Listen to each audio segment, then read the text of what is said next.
Hello, everybody. Just finishing up phase one of my workday, getting ready to move to phase two. But in between time, I want to stop for a minute and kind of talk to you about a serious issue facing us, and I see it in my practice a lot every single day. I'm kind of going to use this time to provide a public service announcement. And what the issue is, it has to do with cardiovascular disease, hypertension, etc. Remember, cardiovascular disease has been the #1 killer in America for the past 110 to 115 years or so, give or take. And it's amazing that everybody's on medications, be it statins, blood pressure medications, beta blockers, diuretics, etc. But yet cardiovascular disease is still the #1 killer in America. So it doesn't make a lot of sense, but how can that be? Well, we have the proper medications, but yet we're not seeing a decrease in disease. Well, then it seems to me that we're going down the wrong lane or the pathway per se. And really what it ends up being is we continually chase numbers and not look at the root cause that's affecting the numbers. So let's talk about cholesterol really fast. Cholesterol is a great thing in the body. It actually helps protect your cells, make your hormones, helps your nervous system and everything.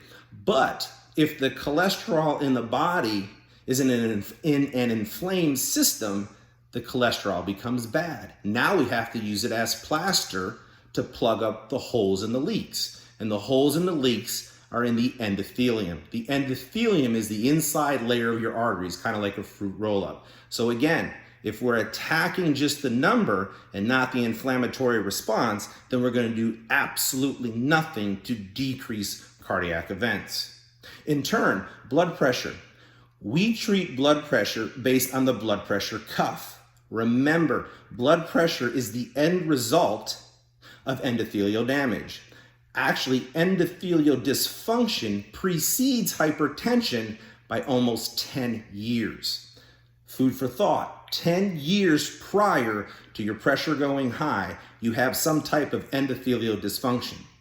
So again, how do we treat people? Again, we give them medications.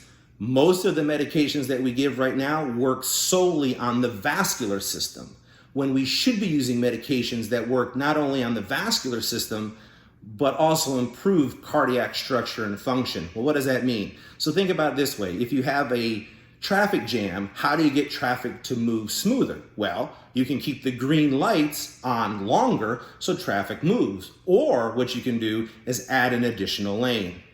A majority of our medications are doing nothing more than keeping the light green longer, where we should be using medications that add that additional lane. I want to talk about two different types of medications real quick before I get out of here. A lot of individuals are on thiazide diuretics such as hydrochlorothiazide. They're also on beta blockers, first and second generation, like metoprolol, labetalol, or atenolol. First and foremost, let's talk about HCTZ. HCTZ in the PROMISE and ASCOT BPLA trials show that they absolutely do nothing positive to improve vascular structure and function, and actually inhibit any effectiveness of the medications that they're given with. Think about that. And that's one of the most #1 prescribed medications we give for hypertension. Also, what has been shown is that an individual who takes hydrochlorothiazide or a drug in that class actually can have up to a 40% increased risk of developing diabetes. Again, doesn't make much sense. Food for thought if you're on this medication. Maybe you talk to your primary care, your internist, or your cardiologist. But these studies show the effectiveness of what these medications don't do and what other medications can do. Again, medications like metoprolol, which are beta blockers, are first and second generation. Used, why? Cheap. Insurance covers them. Probably a couple dollars for 90 days worth. Medication, food for thought, if you're on this medication, ask your doctor about Bistolic. Ask your doctor about Coreg. Remember, Coreg actually has antioxidant properties and alpha blocking properties, while Bistolic is actually working on vasodilation or increasing arterial size to lower not only blood pressure, but heart rate. Much more effective medications. Remember, it's about the proper medications and the proper treatment regimen.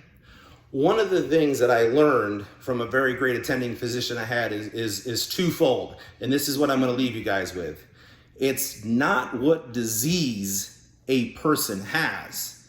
It's what person has the disease. Now think about that. And second of all, he asked me a question one day and he said, Jason, what is medicine? And I gave him this long drawn out story and he's like, no. What medicine is, very simply, is what the last person did. So until we make a change or move the direction or change the paradigm, medicine will always remain the same. So again, guys, I appreciate your time, food for thought, and questions the next time you go to doctor.